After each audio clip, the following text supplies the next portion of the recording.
Job 31.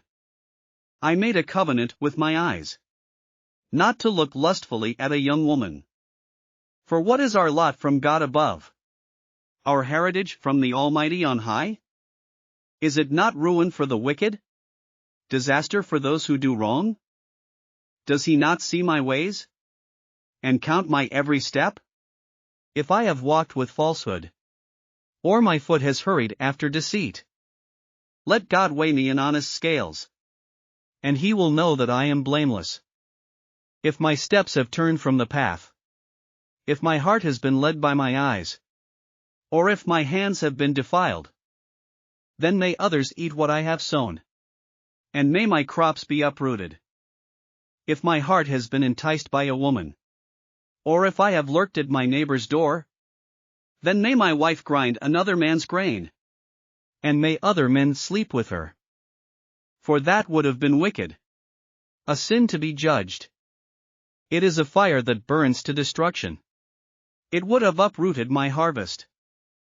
If I have denied justice to any of my servants, whether male or female, when they had a grievance against me, what will I do when God confronts me?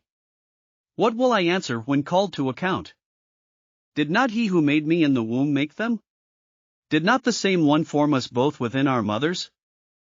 If I have denied the desires of the poor, or let the eyes of the widow grow weary, if I have kept my bread to myself, not sharing it with the fatherless, but from my youth I reared them as a father would, and from my birth I guided the widow.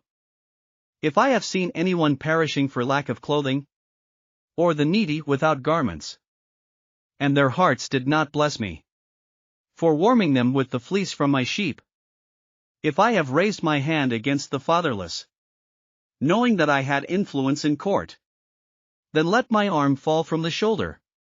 Let it be broken off at the joint. For I dreaded destruction from God, and for fear of his splendor I could not do such things. If I have put my trust in gold, or said to pure gold, you are my security. If I have rejoiced over my great wealth, the fortune my hands had gained. If I have regarded the sun in its radiance, or the moon moving in splendor, so that my heart was secretly enticed, and my hand offered them a kiss of homage, then these also would be sins to be judged. For I would have been unfaithful to God on high. If I have rejoiced at my enemy's misfortune, or gloated over the trouble that came to him, I have not allowed my mouth to sin, by invoking a curse against their life. If those of my household have never said, who has not been filled with Job's meat? But no stranger had to spend the night in the street. For my door was always open to the traveler.